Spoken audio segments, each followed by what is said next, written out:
What's up, everybody? My name is Calvin Wilson, and we are here again for another episode of Church Music Talks. I'm here with my co-host, Mrs. Kendallin Turner. Hi. What's going on? We said that at the same time, but that's all right. I'm glad to be back. Yeah, what's this? Episode 6, 5? I don't know. We're somewhere in there, but still glad to have you here. I'm glad to be here. Yes, so we are starting on a brand new topic today. I'm actually excited about this one because I feel like we're gonna get real deep into this one. I'm very intrigued to see what we have to say. But this topic is called the common ground. Yeah. Right, and so we'll just go ahead and get right into it. So we're going to start off talking about kind of like the merging and like fusing of the gospel sound. Okay. I know I talked before, probably back in like the very first episode. One of the things I appreciate about gospel music is that if you wanted to incorporate like a different genre to it, that you could do that, with gospel music. Right. So if you wanted more so kind of like a jazz sound, or if you wanted, kind of like a reggae feel, or, something, whatever type of feel you're trying to go for, you can kind of add that in, right. With gospel, and it still work, still work for you. Most of the time. Yeah, most of the time. And so I think that this is a good start into that conversation to kind of see, okay, what's good or what's too much, or what's you're going too far. Okay. And it's very subjective.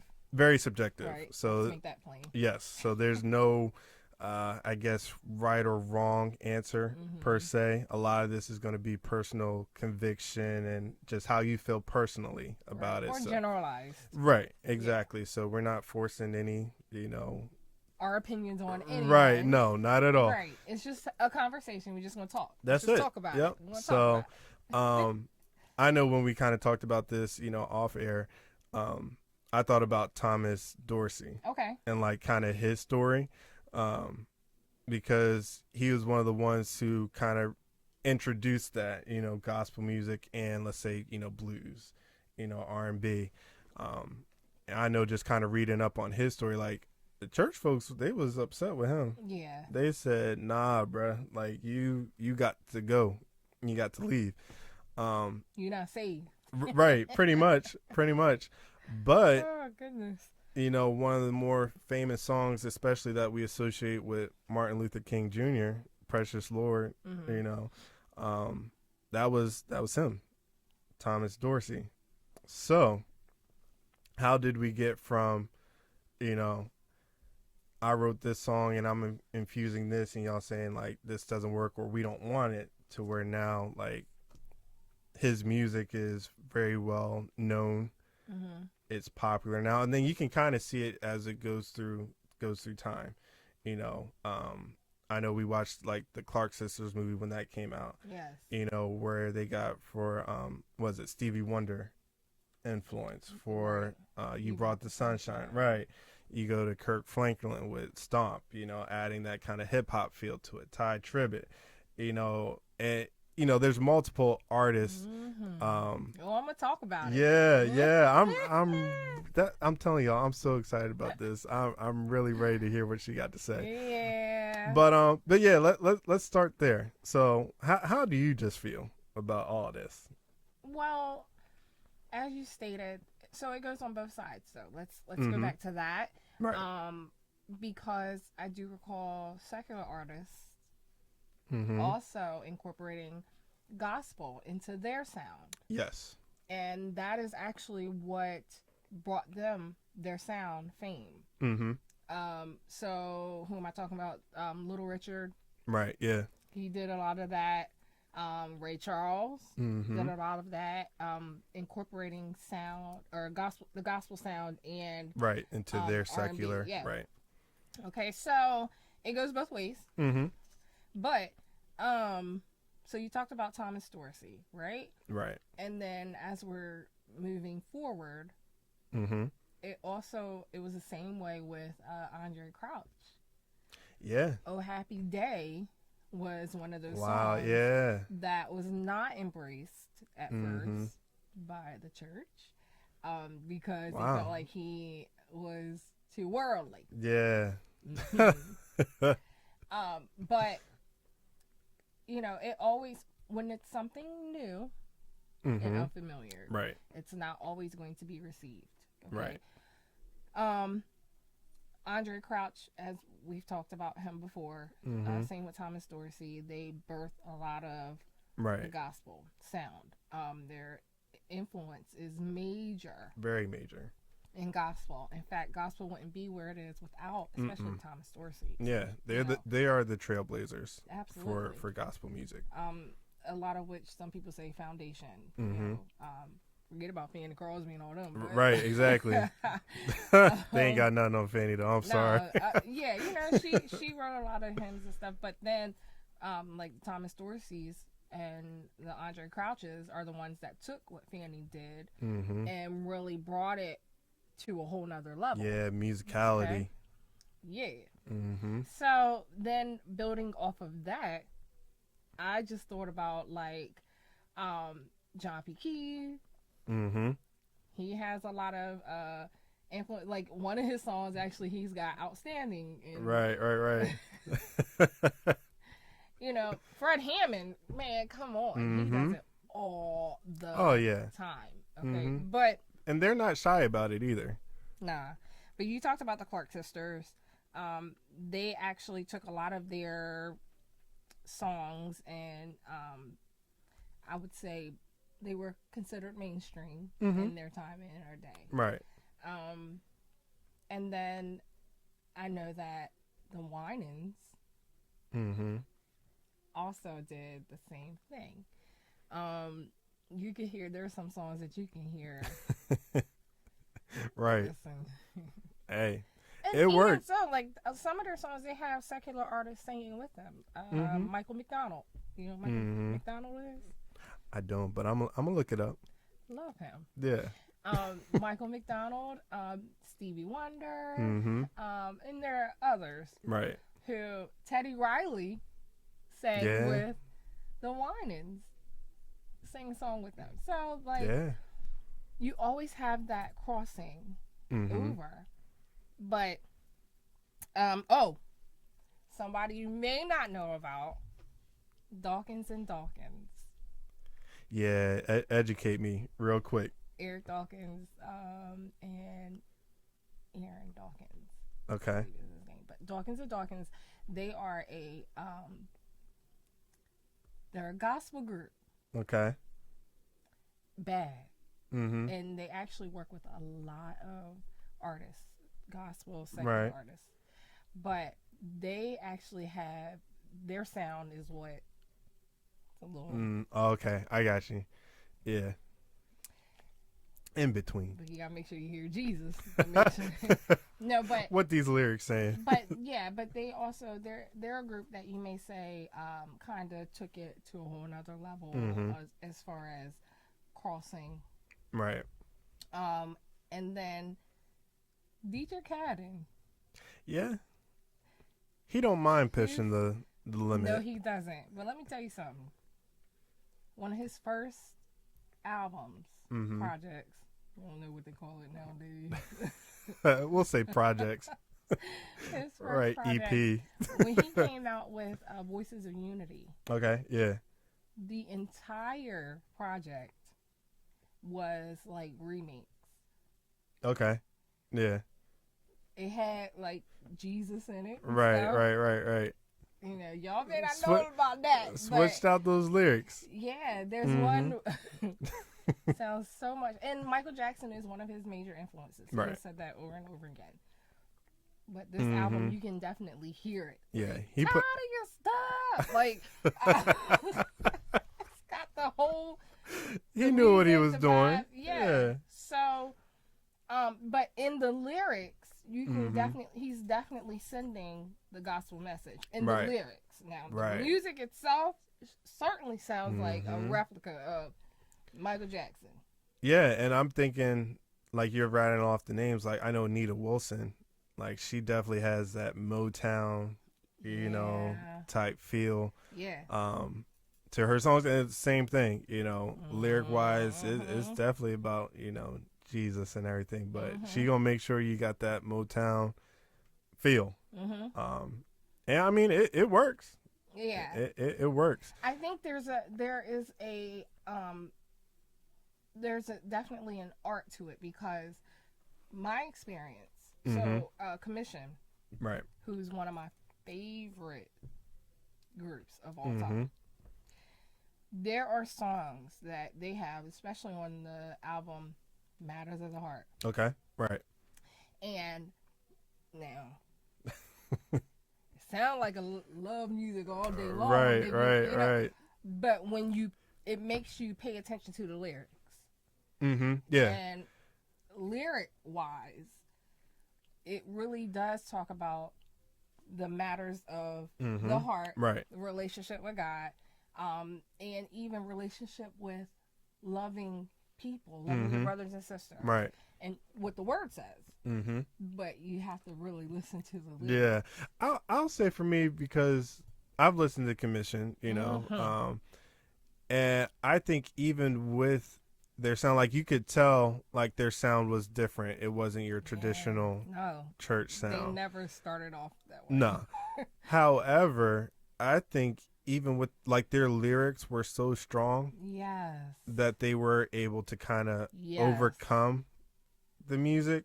And I think that's what made them, so relevant, or, everybody loves them as much as they do. Because, like we said, there's no disputing, like, again, these are like R&B type, feels when it comes to, like, the actual music. A vibe there. Yeah. Right, exactly. It's a vibe.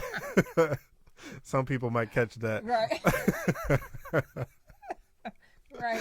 But yeah, like, their lyrics were so strong. Yeah. That, like I said, they were able to overcome. Yes. How that music, what was being played. And really, the art there is the storytelling. Right. There's the song, "Oh, Think Twice," it's just another day for you and me in paradise, and it's a whole story about a woman who needs help, or a man that needs help. Right. But as a Christian, you won't even reach out or go out of your way to do what the Bible says. Yeah. Which is help somebody. A lot of their songs talk about that. Oh yeah. A lot of their songs talk about, will you be ready? A lot of their running songs, back to you. There you go. A lot of their songs are scripture based. But it's the feel, the music of it, that you got to make sure you pay attention to it. Right. To make sure. That's gospel. Okay. Right. But I love them. I never looked at them as like and I could be a little biased because they are a favorite of mine. There's a little bit. A little bit there. Not a whole lot. But I never questioned whether or not they were a gospel group or not. What's their intent? Right. Who are they? What's their target? Who's their target? Right. So, I never questioned that with them. Right. So now let's jump forward to Kirk Franklin. For those of you who think we have gone too far. Right, exactly. You ain't heard nothing yet. Do you want a revolution? So let's talk about that, because, all right, Kirk Franklin, that's what I kind of grew up on, like that, era and time of music. And so, like, I listened to, of course, all his old stuff. Yeah. And actually, I've just been, like, recently going back listening to his old stuff. Kirk was churchy. Yes. Kirk was very churchy. Right. Family. Kirk and family. He also started off with Georgia Mass. Right. That's where he started. Like I said, listening to, like, all his older stuff, I'm like, okay, like, Kirk really pushing these people, or he trying to preach, and, like, he has some really good, material that, kind of just goes unnoticed. But with Stomp, that kind of just catapulted him So, and so like his question was legit. You know, are you ready for it? You know, this but revolution. Let's go before that. You may not really know, but she trying to get my age, y'all. Yeah, sorry about that. What you looking for? Yeah. Right. Yeah. That was actually before the revolution, right? And stuff yeah. And all that. That he even was pushing it even then. Yeah. But because it had a choir sound to it. Right. What you want? Yeah. You know, like, yeah. That was a good song. Listen. Those projects that he did back then was with the family. Right. Genius. I mean, I still listen to that stuff. Right. He's got, and the thing is, he's got a little bit of everything. Right. He got a little bit of, bump. He got some churchy. He got some worship. He got some old school. Yeah. But it started even then. Right. So that's why I'm saying, okay, so now we go to Stomp, and like that's where like he had the one person rapping on it. Yeah. Do you know who the one person was? I forget who it was. On Salt and Pepper. So they're perfect example, right? Uh-huh. So you got that, and I'm sure church folk. When I think about the goodness. Yeah, that's what I'm saying. Yeah. I'm gonna say you're taking me back. No, but I'm saying like the only time we could really listen to like the full version of that is like when we go to the skating ring. Oh my God! Because you already know Dr. Wilson was Skip. What happened? Skip.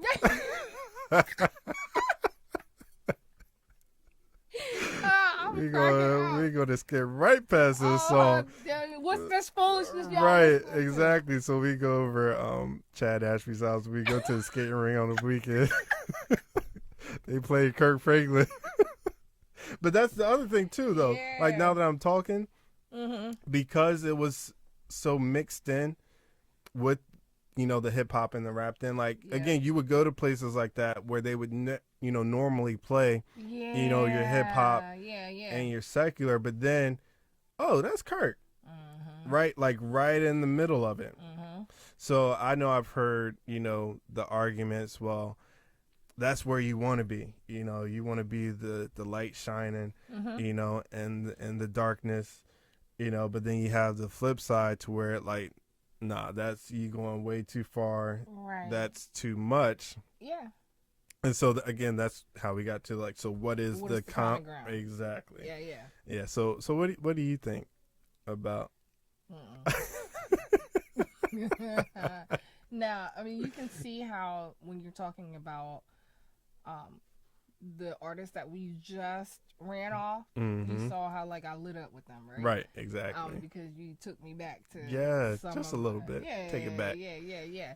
And to me, that's what I consider to be, that's some good gospel music. There are some who may not think so. Right. But that's just me. Like we said in the beginning of this episode. Yeah. Now, even with I didn't mention this group, but BB and CC Winans. Now, they came from Holiness All Day. Oh yeah. The Winans family. Winans did not play. Gospel legend. Right. Okay. But when they started singing, it sounded like they were trying to introduce love songs into gospel. But their love songs were singing to the Lord. But they even did a I'll Take You There. I know. Yeah, they did. Yeah. I remember now, that. Now, that's a secular song. Yeah. They brought it into the gospel. And there were many people in the church singing, I'll take you there. Right. Where you taking me? Huh? Help me. Yeah. You taking me to heaven? You going to heaven. Oh, okay. However, that didn't start off that's not a gospel song. Nah.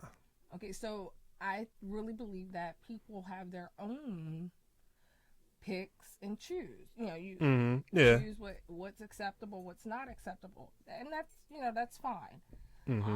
I'm gonna be honest and say I'm the same way. Right. Yeah. But then there are, I think, it's also according to what feels right in your spirit. Okay. Okay. Mm-hmm. Some people it don't matter. Some people it doesn't bother them. Right. Some people, yeah. There is no common ground. Well, there's one way. There's only one way. Right. One way to God. And then there are some people who, hey, music is music. But yeah. I will say, like, even with the mixing of, let's do jazz and gospel. Mm-hmm. Now, I'm sure there are others, many others, but one that stands out to me when we're talking about gospel, okay, is James Hall. Yeah, he's just different. Who wrote a lot of songs for him, but Worship and Praise, James Hall, Worship and Praise, they were notorious. You remember the one song off of the We Are at War album, I Believe It? Yeah. Believe in what he said it. Yeah. But then there's like that was straight jazz feel the whole I'm gonna go before that. Way. There's a song called Hold Me. Mm-hmm. Yeah. I love that song. Mm-hmm. But that has a jazzy feel to it. Mm-hmm.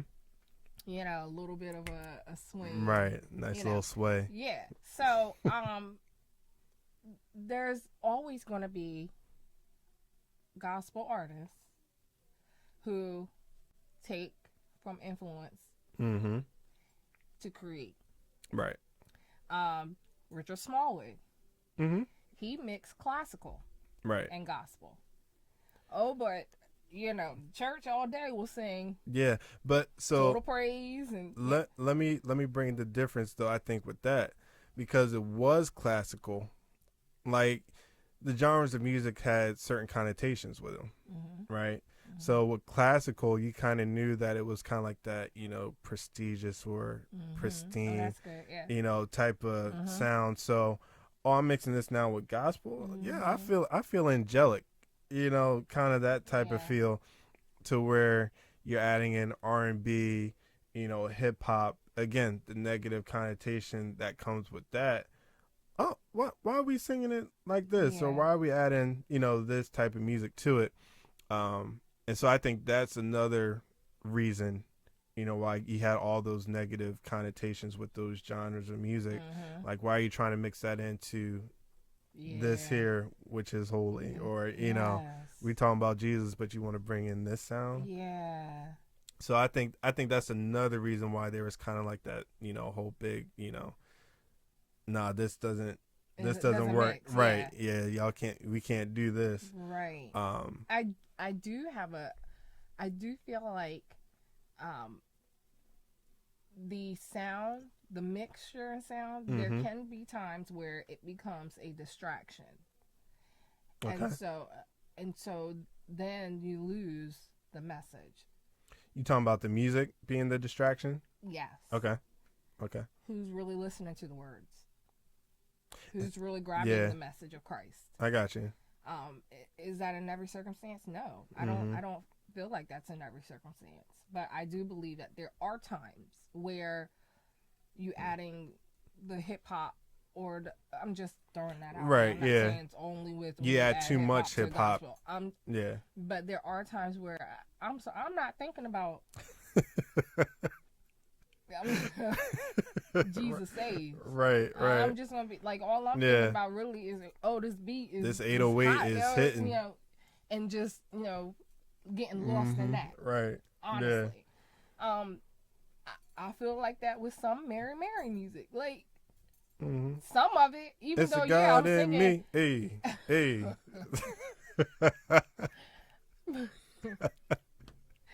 But then there's the, But even with that Erica song, I love God. Yeah. I love God. You don't love God? What's wrong with you? Yeah. It's simple. She's telling her testimony. Yeah. I love God. Right. But So I think for me, I don't know. Like you establish yourself as an artist, right? Mm-hmm. So again, Mary, they've established themselves as, again, not necessarily a churchy, Oh no, they type. started off.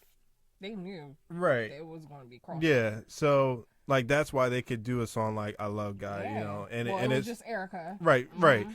But she can do a song like that and it still work for her. Mm-hmm. Versus like if Tamala Man, Now she did one tried.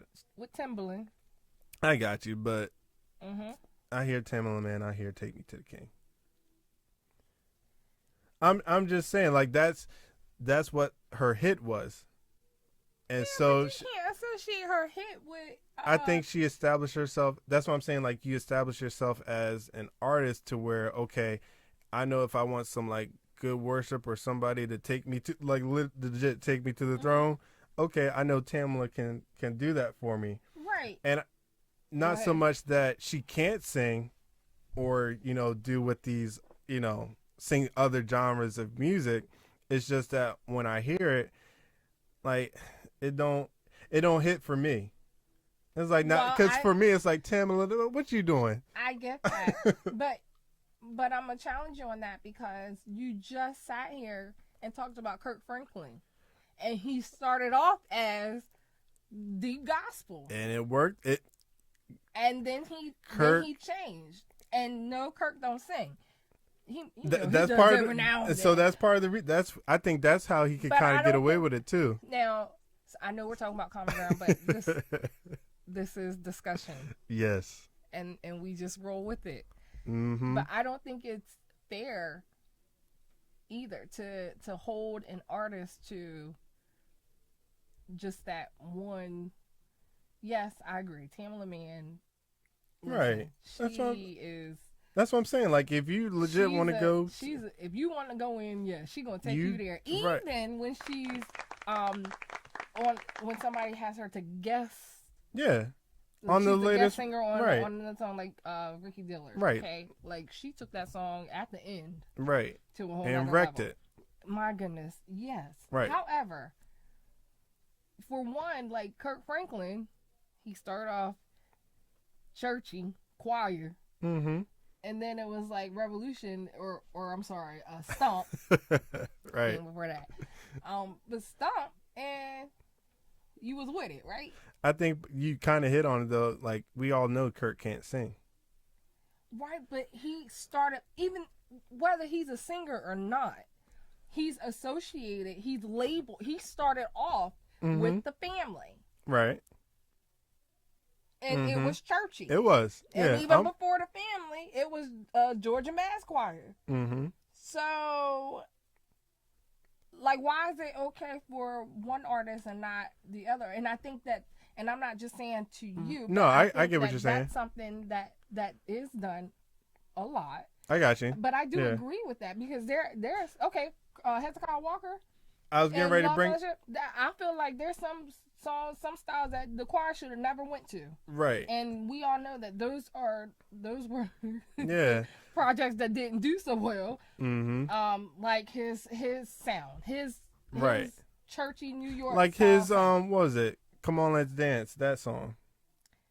Now what's wrong with that? I'm not saying nothing's wrong with it. Oh. I'm not saying nothing's wrong with it, but I like that. It was good. It was good. But that's the one song that you hear like that from him. You get what I'm saying? Yeah. Like you're associated, like you set yourself up as, okay, we're like choir music. Mm-hmm. And I'm not saying that it's not that you can't do it. But for some artists it just comes off like you're trying too hard. I guess, but not necessarily trying so hard. It's like this doesn't fit you. Got you. You know that I guess that's what it is. Like this doesn't fit. And it's not so much that you can't sing. I'm not disputing your singing ability at all, or like I said, your ability to even do it. Mm-hmm. It's just that you may sing it the perfect way, but just hearing your voice for that particular song or sound, it just doesn't fit. Now I have to say, and that's why I'm thinking like Kirk, he's just different because what he was able to put together, even though he did start out churchy, he was able to fit with it. So you get what I'm saying? You made a good point. I actually believe that when you hear artists who change it up, right, and you say it doesn't fit, that's exactly what's happening. They're trying to figure it out. They're trying to find themselves. They're trying to see if they can go move here, try this sound. And it sounds just like that. They're trying to figure it out. Right. The difference between, like we mentioned, Hezekiah Walker, and let's go to Kirk. Yeah, Kirk Franklin established himself. He knew the direction that he wanted to go in, even with the family. Right. And then when he changed it up, he knew that was the direction that he wanted to go in. Right. And he has stayed in. He knows his sound. He knows his creativity is sure. I believe that. Sure. I think so. I love Ricky Dillard, and I feel like Ricky Dillard has maintained his sound. However, I believe he went through that too. Yeah. And you could hear it. Yeah. But the song went amazing. He tried that CCM style with the choir. Oh, and it worked, but you could tell like he was trying to try something different. I got you. You know what I'm saying? I feel like that song he did really well. He did very well. Yeah. He got like the Billboard BMI award or whatever for that song. But I feel like that wasn't his usual sound. That wasn't his. I got you. Yeah. And now we have what he just came out with. Good God Almighty. Yeah. That thing is. But honestly, I think like if he wanted to go that route, he could do it and still be as successful. I mean, that's just me. Well, Amazing was very successful. Yeah. So if he wanted to go, but he also had he had a couple other songs on there that was. I don't know. I feel like I like that one. You know what? No, I wasn't a fan of that song. Oh man, this is my first time hearing that one. Oh man. Yeah, don't take what I'm doing. You know. Yeah, no, I didn't like it. But Ricky Dillard is one of my favorites. Right. When I hear choir, choir, give me choir. I feel the same way about when Hezekiah Walker tried it.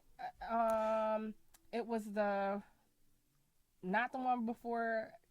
It was not the Every Praise one. I was getting ready to bring up Every Praise though. I know church folk don't like Every Praise, but just to let y'all know that song did go platinum. It did. And that song hits around the world. Yes, it did. So I'm just saying platinum. Yeah, platinum. I'm going to say it one more time. Platinum. That's fine. Yay. Oh, no, that ain't fine. That's great.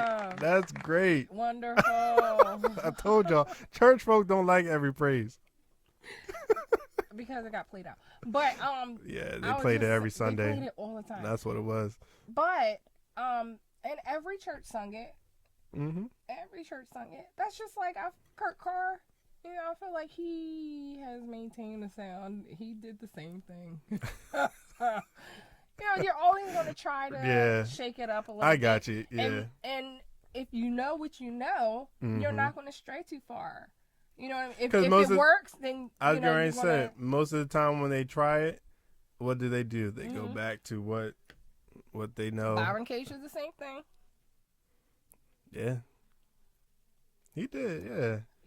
Yes. I think there comes a time where every artist is going to try to do something different. Can I do this? Can I really do this? And you find, you know, it's either you can or you can't. But to me, and this is just, I'm not an expert.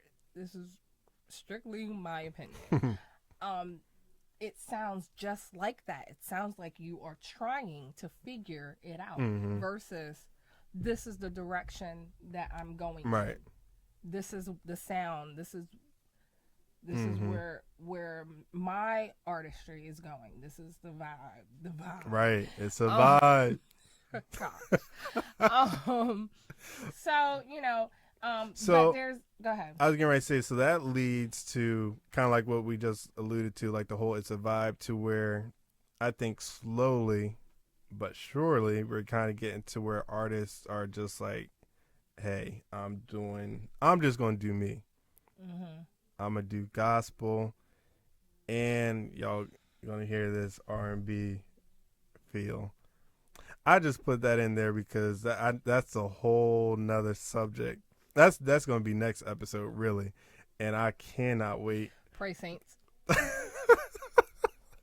We're going to dig deep on that one. Yeah, we going to talk about that. 'Cause I feel like legit, like we're slowly kind of getting to that place to where it's like, and it's not like they do gospel really well, but then you can kind of see them expand, you know, see their versatility. It's like, okay, for, you know, my other fans who wants to hear my versatility, I can offer this as well too, and it still be good. So, yeah, she's gonna wait till next episode because I feel like she's ready to just launch. Or not. Right. Or not. I'm gonna hold her mule for her and say this is gonna be on the next episode. Yeah, and with that, we'll also talk about like in the church too. Yeah, definitely. Like we're just talking about overall. Right. But as far as like in the church services, yeah, we'll talk about that as well. Yeah. So yeah, man. I mean, y'all need to be a part of this conversation. Yes. All right. I hope y'all been putting in the comments because this is on Facebook Live. But even if you haven't caught it here on Facebook Live, you can catch it on Apple Podcasts, Spotify, YouTube. You can even leave comments on the YouTube page as well. Yeah. I know last episode I told you where you can hit us up. Again, we got an email, churchmusictalks@outlook. Yeah, like we really want y'all to kind of weigh in on these conversations because it's good. I mean, it's healthy. It's healthy conversation. It's really good. Yeah. And as you can tell, you know, we enjoying ourselves here. Yeah. We out here having fun. Yeah. So therapy. Yep, that's right. That's right. Make sure y'all tune in to the next episode. All right, we're going to be continuing this. I'm your host, Calvin Wilson. My co-host, Mrs. Kendall Turner. Has been another episode. We are out. See y'all.